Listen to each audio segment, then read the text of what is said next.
প্রশ্নটা ছিল বেহেশত নিয়ে, যারা ইসলাম মানে তারা বেহেশতে যাবে আর বাকি সবাই যাবে দোজখে।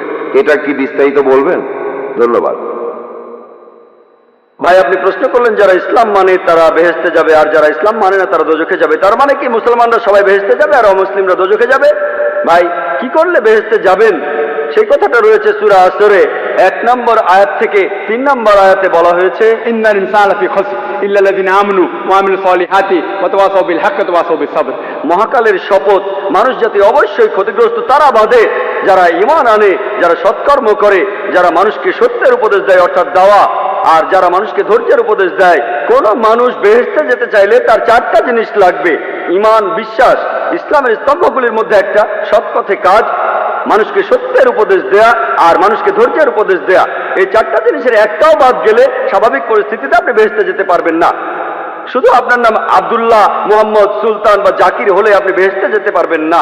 শুধু মুখে মুসলিম দাবি করলে বেহেশতে যাবেন না। আমি আমার লেকচারেও বলেছি, পবিত্র কোরআনে সূরা আনকাবুতের 2 নম্বর আয়াতে উল্লেখ করা আছে, আমি ঈমান এনেছি কথা বললেই, আমি মুমিনের কথা বললেই তোমরা কি মনে করো তোমরা বেহেশতে যেতে পারবে? আল্লাহ তোমাদের অবশ্যই পরীক্ষা করবেন। তাহলে নিজেকে মুসলিম দাবি করলেই আপনি বেহেশতে চলে যাবেন না।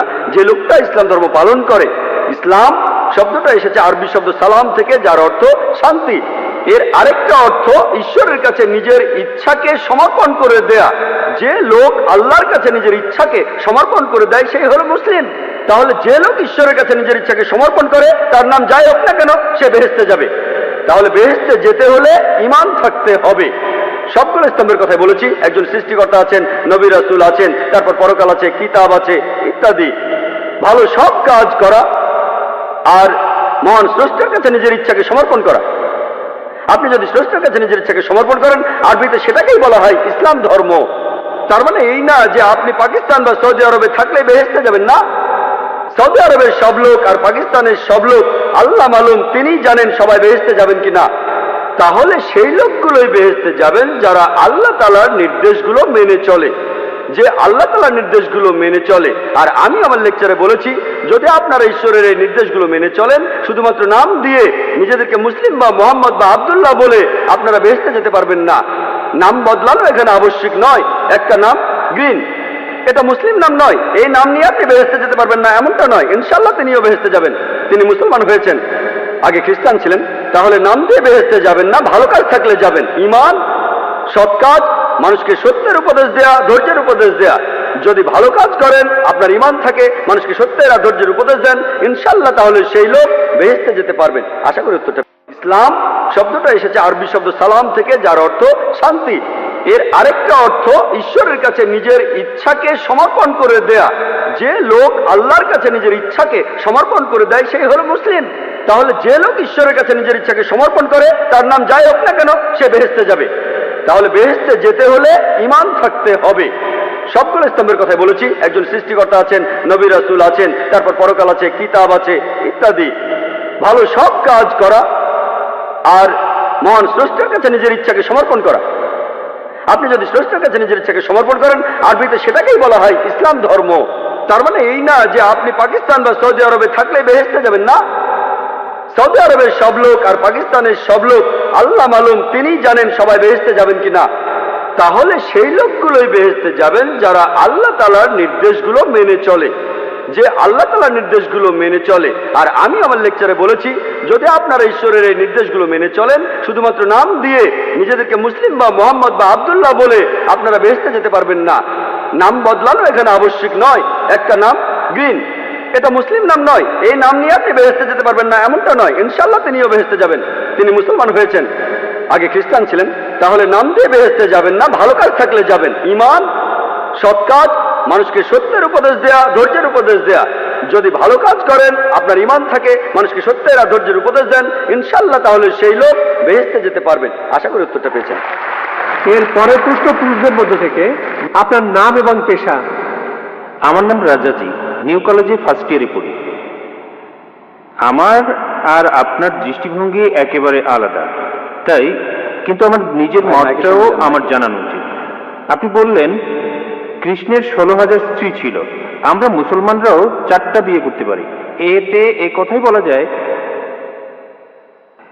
একথাই বলা যায় যে এই দুইটা ধর্মই একসাথে মহিলাদের অধিকার থেকে বঞ্চিত করছেন। আপনি বললেন যে হয়তো বলতে পারেন মানুষ আসলে খুব আকর্ষণীয়, তবে এটা ব্যক্তিগত দৃষ্টিভঙ্গি। আর যদি এভাবে ব্যাপারটা দেখেন, আপনাদের দেখার ভুল আছে, আপনাদের চিন্তায় ভুল আছে। সৌন্দর্যের যে ধারণা সেটাও সময়ের সাথে বদলায়। একসময় ক্লিওপেট্রা ছিল সবচেয়ে সুন্দরী, কিন্তু এখন আর তেমনটা নেই। এখন ঐশ্বরিয়া রাই হলো 1 নম্বর। আর আপনি বললেন যে মূল ধর্মগ্রন্থ পড়তে, কিন্তু এতে করে কিছু উগ্রবাদী আর মৌলবাদী তৈরি হয়। আপনি যখন কোনো ধর্মে বিশ্বাস করবেন তখন নিজের অন্যায়টাকে অন্যায় মনে হবে না। আর সেটাই ঠিক সেরকমই ঘটনাই ঘটেছিল গুজরাটে। 2000 মুসলিমকে সেখানে খুন করা হয়েছে, কেউ তাদের বাঁচাতে আসেনি। কিছু কমিউনিস্ট আর ডেমোক্রেট দল এগিয়ে এসেছিল। লোকজন ধর্মীয় মূল্যবোধের উপর আস্থা হারিয়ে ফেলেছে। আর আপনাদের মতো মানুষের কাছে এই ধর্মীয় মূল্যবোধটাই সবচেয়ে বড়। এসব ধর্ম উগ্রবাদী মানুষ তৈরি করে। তাই মানুষজনকে তাদের প্রাপ্য স্বাধীনতাটা দেন, যাতে করে তারা সমাজতান্ত্রিক আন্দোলনে যোগ দিতে পারে, যেমন কমিউনিস্ট আন্দোলন। ধন্যবাদ। ভাই মনে করেন তিনি একজন কমিউনিস্ট। আপনি খুব সুন্দর প্রশ্ন করেছেন। তিনি বললেন যে যখন হিন্দুইজম অনুমতি দিচ্ছে কৃষ্ণের 16,108 জন স্ত্রী, ইসলামে বহুবিবাহ অনুমতি আছে, তাহলে হিন্দুইজম আর ইসলাম একসাথে মহিলাদের অত্যাচার করছে কেন? আপনার মত অনুযায়ী, আপনার কথা অনুযায়ী ক্লিওপেট্রা একসময় সবচেয়ে সুন্দরী ছিল, এখন আর নেই। ঐশ্বরিয়া এখন 1 নম্বর। আমার জন্য না, আপনার জন্য। আপনার কাছে যা সুন্দর আমার কাছে নাও হতে পারে। আপনার সঙ্গে একমত, এটা দৃষ্টিভঙ্গির ব্যাপার। আমি একমত, ঐশ্বরিয়া রায় আপনার জন্য 1 নম্বর হতে পারে, আমার জন্য না। তাহলে বুঝতে পারছেন এক এক জায়গার নিয়ম হচ্ছে এক এক রকম। আমি উদাহরণ দিয়েছি, আমেরিকায় যেটা ভদ্রতা সেটা এখানে অভদ্রতা, আমেরিকায় যেটা অভদ্রতা সেটা এখানে ভদ্রতা। এটাকে ঠিক করবে?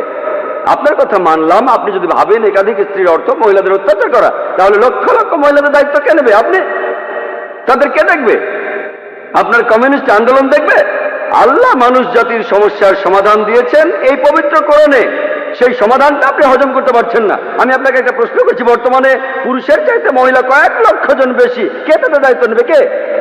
যদি প্রত্যেক মাসে তাদের সাহায্য করেন, সেই সাহায্যটাই আসলে যথেষ্ট নয়। পুরুষ আর মহিলার প্রাকৃতিক নিয়মের কিছু জৈবিক চাহিদা থাকে। আল্লাহ কোরআনে বলছেন, সূরা রুমের 21 নম্বর আয়াতে উল্লেখ আছে, আল্লাহ তোমাদের হৃদয়ে ভালোবাসা আর দয়া সৃষ্টি করেছেন। আমি একজন ডাক্তার, একজন ডাক্তার হিসেবে বলছি, একজন মহিলা সারা জীবন কুমারী থাকতে পারে না, পারে না। এটা অসম্ভব। আপনি এখন কি করবেন? এদের কি হবে? এরা পতিত হবে। আপনার কমিউনিস্ট এদের কি করতে পারবে? এর সমাধান কি? কোনো সমাধান নেই। আল্লাহ আমাদের এই সমস্যার সমাধান দিয়েছেন, সেই সমাধানটা হজম করতে পারছেন না।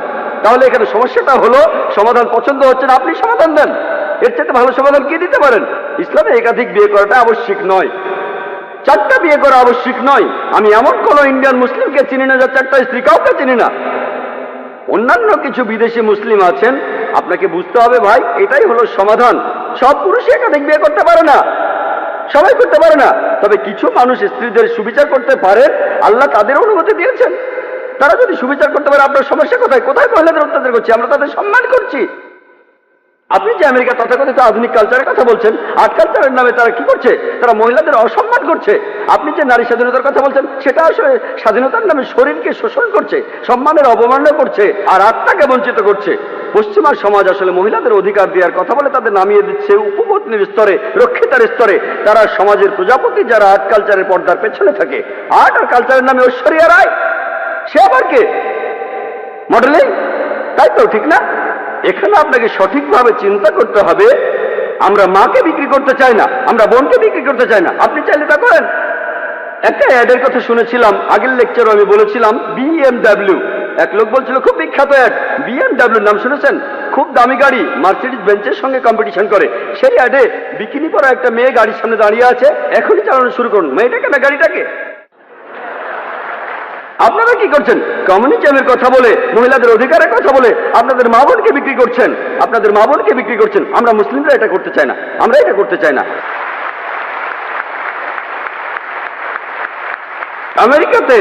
আমেরিকাতে আপনি রক্ষিত রাখতে পারেন 5, 10, 20, কেউ কিছু বলবে না। আর কমিউনিজমে রক্ষিত রাখার নিয়ম আছে, একাধিক স্ত্রী থাকলে সমান অধিকার দিতে হবে, অবিচার করতে পারবেন না, সম্মান করতে হবে, সম্পদের ভাগ দিতে হবে। এটা আপনারা হজম করতে পারছেন না। কে মহিলাদের ছোট করছে? আমি না আপনি? আর আমেরিকাতে, পৃথিবীর সবচেয়ে উন্নত দেশে, আমেরিকানরাই বলে যে ইসলাম মহিলাদের ছোট করে দেখে। আপনি কি জানেন পৃথিবীতে যতগুলো প্রধান ধর্ম আছে, ইসলামের অনুসারী বাড়ছে সবচেয়ে বেশি হারে। যে লোকগুলো ইসলাম গ্রহণ করছে তাদের 3 ভাগে 2 ভাগে মহিলা। ইসলাম যদি মহিলাদের ছোট করে, তাহলে আমেরিকান মহিলারা ইসলাম গ্রহণ করছে কেন? আমেরিকান পুরুষরা কেন ইসলাম গ্রহণ করছে? কে ডক্টর আবু আমিনা বিলাল ফিলিসকে ইসলাম গ্রহণে বাধ্য করেছিল? ভাই আব্দুর রহিম গ্রিনকে কে জোর করেছিল? কে? যারা ইসলাম গ্রহণ করছে তাদের 3 ভাগে 2 ভাগই মহিলা, তারাও ইসলাম গ্রহণ করছে। কেন? ইসলাম যদি মহিলাদের ছোট করে, তাহলে কেন তারা মুসলমান হচ্ছে? কারণ তারা জানে ইসলাম মহিলাদের নিরাপত্তা দেয়, মহিলাদের সম্মান দেয়। এই নিরাপত্তাটা থাকলে আপনাদের উদ্দেশ্য সফল হবে না, এদের দিয়ে আপনারা টাকা কামাতে পারবেন না। পলিটিশিয়ানরা যেমন ডিভাইড অ্যান্ড রুলের নীতি মেনে চলে, আর্ট আর কালচারের লোকেরা তেমনি মহিলাদের অধিকারের কথা বলে। বিউটি কন্টেস্ট, কসমেটিক্স বিক্রি করা হচ্ছে, তারা এভাবে কোটি কোটি ডলার কামাচ্ছে। আপনি জানেন বিউটি কন্টেস্ট কি জন্য? এই বিউটি কন্টেস্টের নামে তারা কোটি কোটি ডলার কামাচ্ছে। আর এরা যেহেতু কোটি কোটি ডলার কামাচ্ছে, অন্যান্য সব লোকজনও সেটা দেখছে। তাহলে বুঝলেন ভাই, আমরা আমাদের মা বোনদের লোকজনের সামনে সাজিয়ে দেখাতে চাই না। তাদের সম্মান করি, তাদের ভালোবাসি, তাদের শ্রদ্ধা করি। আমরা মহিলাদের ছোট করি না।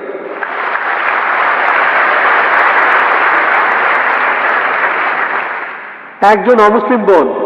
জি, আমার আগের প্রশ্নের উত্তরে আপনার যুক্তি আর পরিসংখ্যানটা শুনলাম, কিন্তু আমি একটা ব্যাপার পরিষ্কার করতে চাই।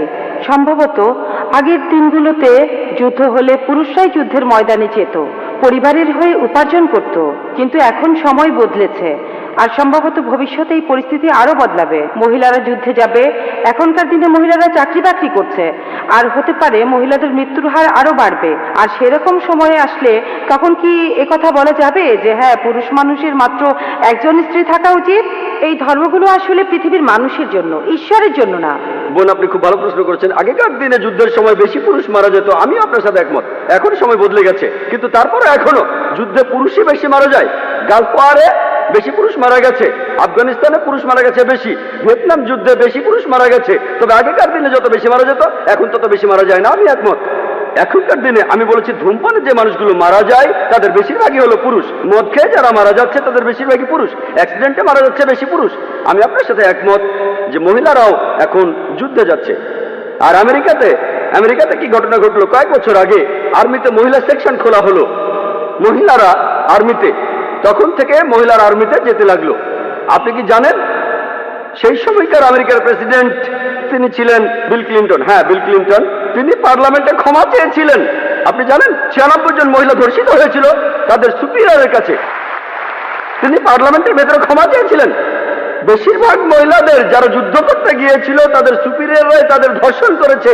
যখন আপনি কাঁধে কাঁধ মিলিয়ে যুদ্ধ করবেন তখন কি হবে?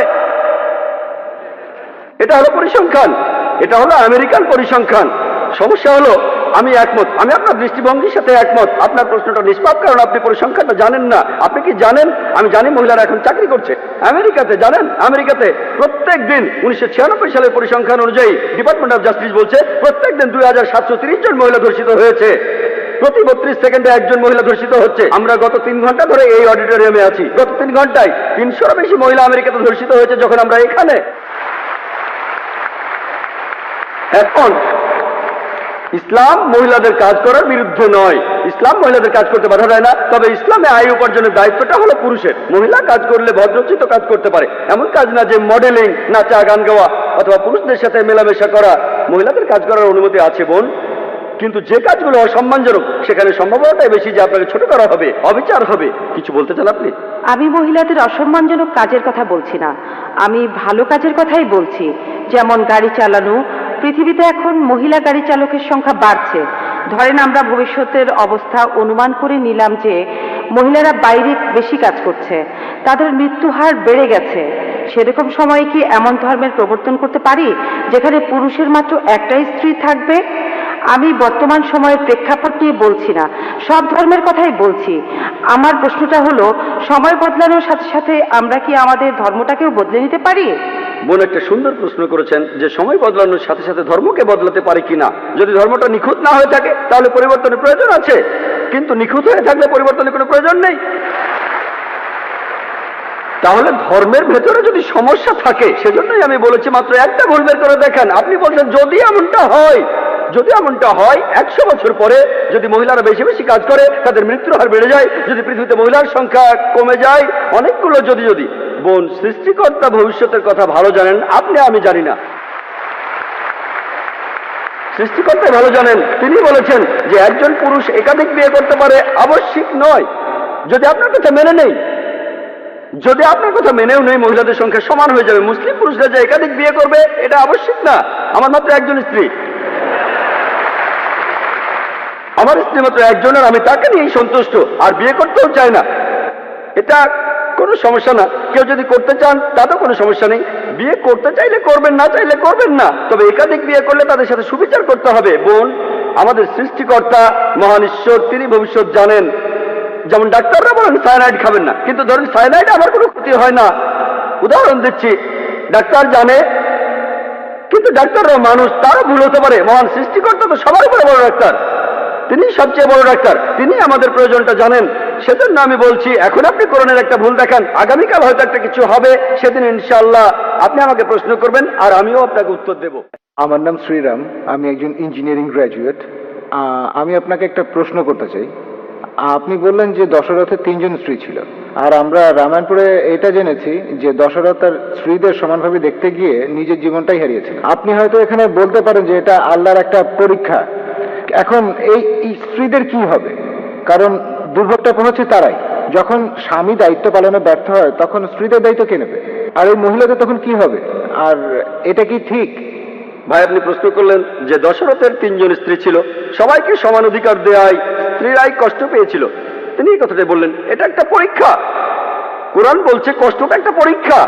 যখন ছাত্র ছিলাম, যখন আমি ডাক্তারি পড়ছিলাম, ঘাম ছুটে গিয়েছিল, আমার ঘাম ছুটে গিয়েছিল। বিশ্বাস করেন, যদি আপনি আমাকে 10 লাখ টাকাও দেন, আমি আর MBBS পরীক্ষা দিতে যাব না। ঘাম ছুটে গিয়েছিল পাশ করতে গিয়ে। তাহলে এই কষ্ট সবই পরীক্ষা, এটা একটা পরীক্ষা। তাহলে আমরা বুঝতে পারছি তার জন্য একটা পরীক্ষা।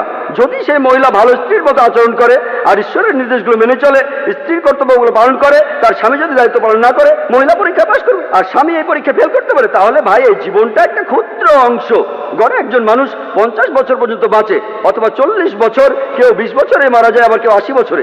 মানুষের এই গড় আয়ু 40 থেকে 60 বছর, কিন্তু পরকালের তুলনায় এই জীবন 0.00000 খুবই ক্ষুদ্র একটা অংশ। যদি আপনাকে বলি যে পরকালের তুলনায় ক্ষুদ্র এই ছোট্ট জীবনটাতে আপনাকে কষ্ট দেব, পরকালে আপনি যা চান তাই পাবেন, আপনি বলবেন কোনো সমস্যা নেই, আমাকে কি করতে হবে, আমাকে কষ্ট দেন, পরকালে আমি যা যাবো তাই পাবো। তাহলে বুদ্ধিমান লোক বলবে এই কষ্ট, এই বিপদে কোনো সমস্যা নেই। পরীক্ষার আগের রাতে যেমন আমাদের ঘাম ছুটে যায়, তখন আমাদের ঘুমও হয় না। কেন? কারণ আমরা পরীক্ষায় পাশ করতে চাই। একইভাবে যদি কোনো স্ত্রী বিভিন্ন রকমের কষ্ট সহ্য করে, সেটা যাই হোক, সে যদি কোরআনে লেখা ঈশ্বরের নির্দেশ মানে, তাহলে সে বেহেশতে যাবে। যদি স্বামী কর্তব্য পালন না করে, সে বেহেশতে যাবে না, কর্তব্য করলে বেহেশতে যাবে। আশা করি উত্তরটা পেয়েছেন। এবারের প্রশ্ন ডান দিক থেকে। আমি আবারও প্রশ্ন করতে এসেছি। কিছু লোক, ধর্মীয় কিছু লোক ঈশ্বরকে একটা নাম দিয়ে ডাকে, কিছু লোক বলে অলৌকিক শক্তি, আর বৈজ্ঞানিকরা বলে কসমিক এনার্জি, আর প্যারাসাইকোলজিস্টরা বলে এটা একটা সুপার কনসেন্স। তাহলে এই প্যারাসাইকোলজি দিয়েই প্রমাণ করা যায় যে একজন ঈশ্বর আছেন। ভাই, আপনার প্রশ্নটা কি আবার বলবেন? হ্যাঁ, মানুষ ঈশ্বরকে ডাকে তার জ্ঞান আর বোধের স্তর থেকে। ঠিক, কেউ হয়তো বলে সুপার কনসেন্স, কেউ আর বলে সুপার পাওয়ার, যিনি সবচেয়ে শক্তিশালী। আর বিজ্ঞানীরা এটাকে বলে কসমিক এনার্জি, যে এনার্জিটা সৃষ্টির আগে থেকেই ছিল, এটাই বিশ্বব্রহ্মাণ্ড তৈরি করে। এই কথাগুলো বিজ্ঞানীরাই বলেছেন। অবশ্য কিছু লোক বলে যে এটা পরে বানানো হয়েছে। এই ধর্মটা বানিয়েছিলেন রোমান সম্রাট কনস্ট্যান্টাইন। সেটা ছিল 325 সালে নাইসিয়া কনফারেন্সে, সেখানে এটা বানানো হয়েছিল। আর সেখানে বলা হয়েছিল ঈশ্বর 7ম দিন বিশ্রাম নিলেন। আমি সেই ধর্মের নামটা বলতে চাচ্ছি না। এখন সেই কসমিক এনার্জি যদি বিশ্রাম নেয়, তাহলে অল্প সময়ের মধ্যেই বিশ্বজগৎ ধ্বংস হয়ে যাবে। আর আমার প্রশ্ন হলো, এই কসমিক এনার্জি সৃষ্টির আগে কি অবস্থায় ছিল, আর মানুষ জাতি ধ্বংস হয়ে গেলে তখন এই কসমিক এনার্জি কি করবে? ভাই, তখন এই পৃথিবীর কি অবস্থা হবে? ধন্যবাদ। ভাই আপনি প্রশ্ন করলেন কিছু লোক বলে সুপার কনসেন্স, কেউ বলে সুপার পাওয়ার, কিছু লোক বলে কসমিক এনার্জি। ভাই আপনি যে নামে ডাকেন সঠিক নাম হতে হবে, ভুল নাম হলে আমরা এটা মানবো না। কিছু লোক সঠিক নামে ডাকে, সুপার পাওয়ার, সমস্যা নেই, সুপার বিং, সমস্যা নেই। কিছু সঠিক নাম হতে পারে, কিছু ভুল নামও হতে পারে। একটা নাম আপনি বললেন যে বিজ্ঞানীরা বলেন কসমিক এনার্জি, আরেকটা ধর্ম বলে যে ঈশ্বর সপ্তম দিনে বিশ্রাম নিলেন। আপনি এখানে বাইবেলের কথা বলছেন, বুক অব জেনেসিস 2য় অধ্যায়ের 2য় অনুচ্ছেদ, সৃষ্টিকর্তা বিশ্রাম নিলেন সপ্তম দিনে। যদি কসমিক এনার্জি বিশ্রাম নেয় সব ধ্বংস হয়ে যাবে, আমি একমত। তাহলে এই ধর্মগ্রন্থ আমরা মানি না। আর ঈশ্বরকে কসমিক এনার্জি বলে ডাকাটাও আমরা মানি না। ঈশ্বর এই বিশ্বজগতের সব এনার্জির সৃষ্টিকর্তা, তিনি কসমিক এনার্জি নন, তার চেয়েও অনেক বড়। তিনি সবকিছু সৃষ্টি করেছেন আর সবকিছু তার উপর নির্ভরশীল।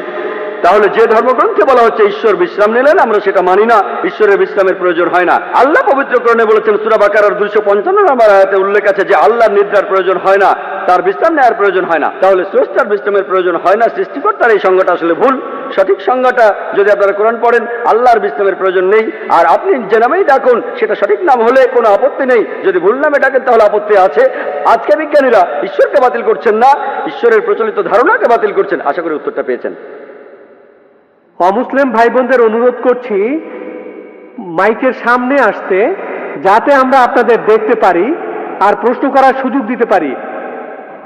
আমার নাম কালিল সুলিভান, আর ডক্টর জাকির নায়েক বললেন যে শেষ নবী হলেন নবী মোহাম্মদ। আর আমার বন্ধুরা আমাকে বলেছে যে যীশু খ্রিস্ট আবার আসবেন। এই কথাটা কি সত্যি? ভাই আপনি প্রশ্ন করলেন যে মোহাম্মদ